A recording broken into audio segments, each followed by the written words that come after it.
మంత్రములు ఉన్నాయి, ఉపాసన చేయడానికి చాలా మంత్రాలు ఉన్నాయి. అదేవిధంగా మన శాస్త్రముల్లో భగవంతుడి యొక్క నామములు ఉన్నాయి. ఆ నామములనే మంత్రాలుగా పరిగణించడం అనేటటువంటి పద్ధతి కూడా ఉంది. ఆ నామాన్నే మంత్రంగా భావించడం. ఎందుకంటే మంత్రము అనేటటువంటిది ఏమిటి? ఎవరైతే ఆ మంత్రాన్ని జపిస్తారో, ఉపాసన చేస్తారో వాళ్ళని కాపాడి వాళ్ళకి శ్రేయస్సుని కలిగించేటటువంటిదే మంత్రం. కాబట్టి ఇటువంటి ఈ యౌగికమైనటువంటి అర్థాన్ని తీసుకొని ఆ మంత్రం అనేటటువంటి పదాన్ని నామముల్లో భగవన్ నామాన్ని కూడా ప్రయోగించేటటువంటి పద్ధతి అనేది ఉన్నది. కాబట్టి ఈ రకంగా ఆ భగవన్ నామాన్ని, అందుకే నామమంత్రం అని కూడా అంటూ ఉంటాం. నామమంత్రం అంటే ఏమిటి? నామాన్నే మంత్రంగా ఉపదేశింపబడి ఆ మంత్రంగా దాన్ని అనుష్ఠించడం అని. కాబట్టి ఈ మహామంత్రాలు, మంత్రశాస్త్రంలో చెప్పినటువంటి విశేషమైన మంత్రాలు అవన్నీ కూడా ఏవైతే ఉన్నాయో, ఇప్పుడు పంచాక్షరి గాయత్రి, పంచాక్షరి, అష్టాక్షరి, శ్రీ విద్య మొదలైనటువంటి రకరకాల మంత్ర జపాలన్నీ, బాలామంత్రం ఇత్యాది మంత్రాలన్నీ కూడా ఉన్నాయి. వీటన్నిటినీ మాత్రం ప్రత్యక్షంగా గురు శుశ్రూష చేసి గురువు యొక్క అనుమతిని తీసుకొని గురుముఖత మాత్రమే తీసుకోవాలి. ఈ నామమంత్రములనేవి ఏవైతే ఉన్నాయో వాట్లని ఎలాగైనా సరే ఉపదేశం తీసుకోవచ్చు, ఎలాగైనా సరే పర్వాలేదు. నరసింహస్వామి మంత్రం ఉంది, నరసింహస్వామి అనుష్ఠుప్ మంత్రం ఉంది. ఇది వస్తుతః మహామంత్రం.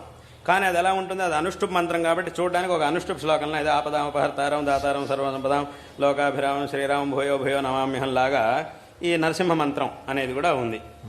కాబట్టి చాలామంది ఏం చేస్తుంటారు అంటే ఈ నరసింహ మంత్రాన్ని ఒక శ్లోకంగా భావించేసి ఇది కూడా శ్లోకమే కదా, ఎలాగైతే మిగతా శ్లోకాలు చెప్పేస్తున్నామో ఈ శ్లోకాన్ని కూడా అలా చెప్పేసేయచ్చు అని చెప్పేస్తూ ఉంటారు.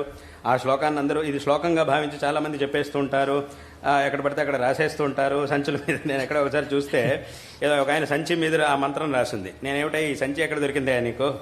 దీని మీద ఈ మంత్రం, ఇది మహామంత్రం, అది ఊరికే తీసుకునే మంత్రం కాదు.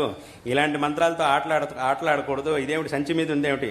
లేదు, నేను ఎక్కడికో గుడికి వెళ్ళానండి, నరసింహస్వామి గుడికి వెళ్తే అక్కడ ఏదో సేవ చేయిస్తే వాళ్ళు ఈ ప్రసాదం ఈ సంచిలో ఇచ్చారు, దాని మీద వేసి ఇచ్చారు అని చెప్పారు. అంటే ఇదంతా ఎందుకు జరుగుతుంది? వాళ్ళకి అది మంత్రం అనేటటువంటి జ్ఞానం లేక చూడడానికి అలా కనబడుతోంది అని చెప్పి ఇది కూడా శ్లోకమే కదా, మిగతా శ్లోకాల్లాగా ఇది కూడా శ్లోకమే కదా అని భావించేసి అలా చేస్తూ ఉంటారు. కానీ వాస్తవంగా అది మహామంత్రం. అది అనుష్ఠుభ మంత్రరాజ మహామంత్రం అని దాని గురించి చెప్తాం. కాబట్టి అదొక మంత్రరాజం, అంటే మంత్రాల్లోనూ ఇంకా ఉత్కృష్టమైనటువంటి మంత్రం అది. అటువంటి మంత్రాల్ని అవి నామములుగానో అథవా శ్లోకములుగానో కనబడుతున్నా కూడా మంత్రశాస్త్రముల్లో దీన్ని మహామంత్రంగా, మంత్రరాజంగా పరిగణించారు. కాబట్టి దాని ఉపదేశం తీసుకోవాలి అని అంటే మాత్రం ఖచ్చితంగా ప్రత్యక్షంగా గురుపదేశం తీసుకోవాల్సిందే. ఈ పంచాక్షరి ఇవన్నీ కూడా మంత్రాలుగా కనిపిస్తాయి. ఎందుకంటే దాంట్లోనే ఈ ప్రణవము అని, హ్రీంకారం అని, ఈ ప్రణవ పంచాక్షరి, ప్రాసాద పంచాక్షరి, శక్తి పంచాక్షరి అని ఇలా రకరకాలుగా ఉన్నాయి పంచాక్షరి మంత్రాలు. కాబట్టి ఇవన్నీ తీసుకోవాలంటే మాత్రం అవి మహామంత్రాలే కాబట్టి గురుముఖతనే ఉపదేశం తీసుకోవాలి. ఉట్టిపాయ అనేది ఏదైతే ఉందో దాన్ని అందరూ కూడా ఎవరైనా చేయొచ్చు. ఆ ప్రణవం అనేది లేకుండా నమశివాయ, అందుకే వస్తుతః దీన్ని పంచాక్షరి అన్నదే అందుకోసం.